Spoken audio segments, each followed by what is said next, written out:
ధాన్యం తీసుకుని రాష్ట్రంలోకి రాకండి. కోదాడ డీఎస్పీ శ్రీనివాసరెడ్డి హెచ్చరిక. కోదాడ నియోజకవర్గంలో కట్టుదిట్టమైన నిఘా ఏర్పాటు చేసినట్లు కోదాడ డీఎస్పీ శ్రీనివాసరెడ్డి తెలిపారు. శుక్రవారం డీఎస్పీ కార్యాలయంలో ఏర్పాటు చేసిన మీడియా సమావేశంలో ఆయన మాట్లాడారు. కోదాడ సబ్ డివిజన్ పరిధిలో శాంతి భద్రతల ఏర్పాట్లు, ఎన్నికల నిర్వహణ, అక్రమ రవాణా విషయాలపై జిల్లా ఎస్పీ ఆదేశాల నేపథ్యంలో ఇతర రాష్ట్రాల నుండి అనుమతి లేకుండా ధాన్యం రాష్ట్రంలోనికి ప్రవేశించకుండా 6 ప్రధాన చెక్ పోస్టులు ఏర్పాటు చేసినట్లు తెలిపారు. ఈ చెక్ పోస్టుల వద్ద 24 గంటలు పోలీస్ సిబ్బంది నిఘా కొనసాగిస్తూ అన్ని వాహనాలను క్షుణ్ణంగా పరిశీలిస్తున్నట్లు వివరించారు.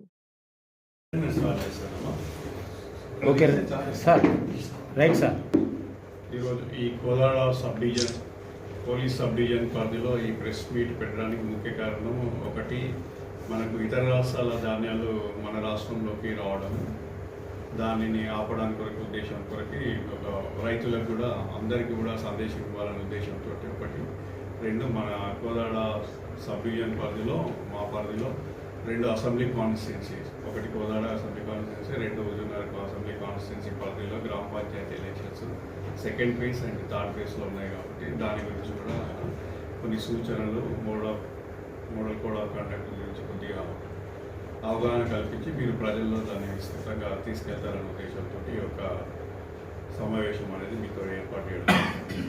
ముఖ్యంగా మనకు ఇతర రాష్ట్రాల నుంచి ఎక్కువగా ఈ యొక్క వరి ధాన్యం అనేది పండించినవి మనకు పక్క రాష్ట్రమైన ఏపీ నుంచి కానీ ఛత్తీస్గఢ్, మహారాష్ట్ర నుంచి మన రాష్ట్రంలోకి ప్రవేశిస్తున్నాయి.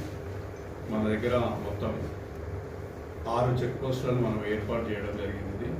ఈ 6 చెక్ పోస్టులు కూడా ఒకటి రామాపురంలో, అన్నారంలో, దొండపాడులోని మరియు పులిచింతల, ఈ 6 చెక్ పోస్టుల దగ్గర మనము ప్రతి దగ్గర కూడా ఒక ఏఎస్ఐ, ఎస్ఐ ర్యాంక్తో పాటు ఒక 4 పోలీస్ సిబ్బందితో పాటు నిరంతరం 24 గంటలు నిఘాతో ఏర్పాటు చేయడం జరిగింది. అక్కడి నుంచి వచ్చే ధాన్యాన్ని ఈ యొక్క చెక్ పోస్టులు కూడా గత వారం 10 రోజుల నుంచి పకడ్బందీగా నడుస్తున్నాయి. లాస్ట్ 3-4 డేస్ బ్యాక్ మనం అక్కడి నుంచి వచ్చిన లారీలు కానీ ట్రాక్టర్లు కానీ పట్టుకొని మళ్ళీ రిటర్న్ పంపించడం అనేది జరిగింది.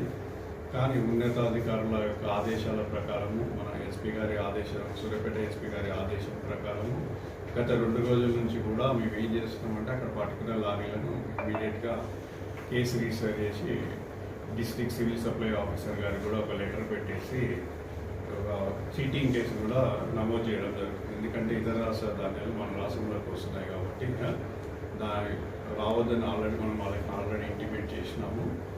కానీ ఎవరికైతే కరెక్ట్ డాక్యుమెంటేషన్ అయితే కరెక్ట్ ఉంటాయో ఆ డాక్యుమెంటేషన్ వాటిని మాత్రము చూసి చెక్ చేసిన తర్వాత వాటిని మాత్రం పంపిస్తున్నాము. ఏ డాక్యుమెంటేషన్ లేకుండా ఇలాంటివి ఉన్న వాటిపైన మాత్రము చూసిన తర్వాత, చెక్ చేసిన తర్వాత వాటిపైన ఒక ఎఫ్ఐఆర్ చేసి డిస్ట్రిక్ట్ సర్వీస్ సప్లై వారికి కూడా ఒక లెటర్ వస్తున్నాం. ఇప్పటివరకు ఇక్కడ దగ్గర మనము ఈ చెక్ పోస్ట్లో గత వారం రోజుల నుంచి దగ్గర ఒక 15 ట్రాక్టర్లని, ఒక 10 లారీలను పట్టుకొని రిటర్న్ పంపించడం జరిగింది. కానీ గత 2 రోజుల నుంచి మాత్రం ఒక 7 లారీల మీద కేసులు కూడా పెట్టడం జరిగింది. ఒక ట్రాక్టర్ మీద మరియు 7 లారీల మీద చేయడం జరిగింది. ఎక్కువ మనకు రామాపురం చెక్ పోస్ట్ నుంచి మరి పులిచింతల చెక్ పోస్ట్ నుంచి, దొండపాడు చెక్ పోస్ట్ నుంచి ఎక్కువగా వస్తుంది. కాబట్టి మీరు ఈ యొక్క ఏదైతే ఉందో దాన్ని మన రాష్ట్రంలో ప్రవేశిస్తుందో దాన్ని ఇతర రాష్ట్రాల నుంచి రాకుండా మీ మీడియా ద్వారా కూడా మేము తెలియజేస్తున్నాము. ఇవన్నీ కూడా వాళ్ళ రైతులకు, ఎందుకంటే వాళ్ళు ఎంతో కష్టపడి గత 3-4 నెలల నుంచి వాళ్ళు ఎంతో కష్టపడి వరి ధాన్యాన్ని పండించుకుంటారు కాబట్టి వాళ్ళు అక్కడ వాళ్ళకి అమ్ముకోవడానికి ఎలాంటి అభ్యంతరం లేదు. కానీ మన రాష్ట్రంలోకి అది కూడా అంటే ప్రాపర్ డాక్యుమెంటేషన్ ఉంటే దానికి మేమేం అభ్యంతరం చెప్పట్లేదు. డాక్యుమెంటేషన్ ఏవైతే లేకుండా మన దగ్గరికి వచ్చి అక్రమంగా మిల్లర్లకు తరలిస్తే మాత్రం వాటిపైన కేసులు పెట్టి చర్యలు తీసుకుంటున్నాం. ఇదేమో ఈ ప్యాడీకి సంబంధించిన విషయం. సెకండ్ 2 అసెంబ్లీలలోని కోదాడ కాన్స్టిట్యున్సీలో మాత్రం సెకండ్ ఫేజ్లో, అదేవిధంగా హుజూర్నగర్ కాన్స్టిట్యున్సీలో థర్డ్ ఫేజ్లో మనకు ఎలక్షన్స్ అవుతున్నాయి. మీ అందరికీ తెలుసు సెకండ్ ఫేజ్ ఎలక్షన్ అనేది 14వ తారీఖు, థర్డ్ ఫేజ్ ఎలక్షన్ అనేది 17వ తారీఖు ఉంది. ఈరోజు థర్డ్ ఫేజ్ ఎలక్షన్ చివరి రోజు నామినేషన్ కూడా ఉంది. ఇప్పటి వరకు కూడా మనము ఎక్కడెక్కడ సమస్యాత్మక గ్రామాలు ఉన్నాయి, ఎక్కడైతే సమస్య లేని గ్రామాలు ఉన్నాయి వాటిని కూడా లిస్ట్ అవుట్ చేయడం జరిగింది.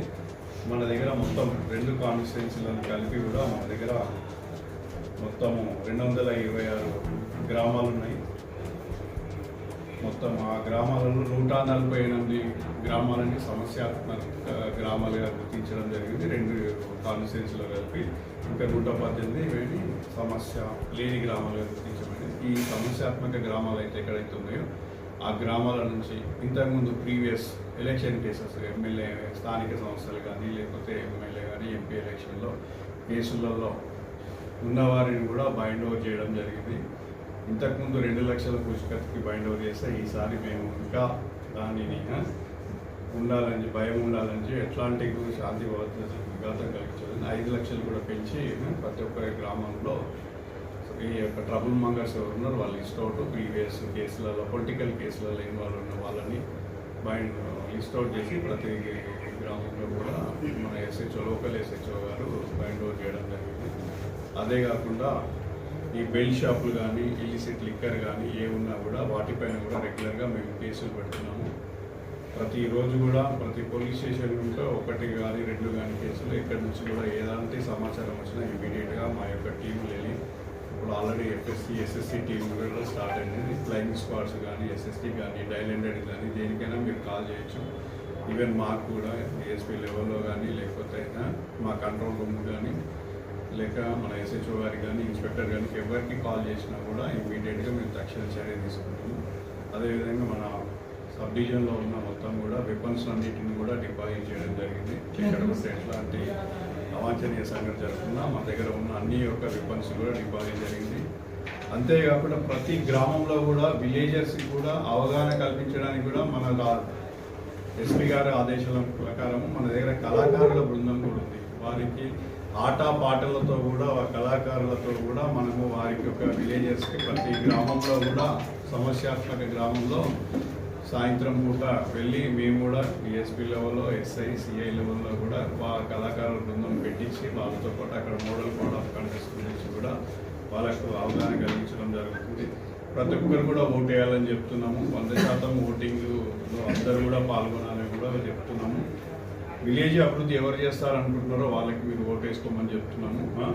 ఎక్కడ కూడా ఎలాంటి అవాంఛనీయ సంఘటన జరగకుండా మేము నిత్యము 24 hours మీ సేవలో ఉంటుందని చెప్పి వాళ్ళకి చెప్పడం జరిగింది.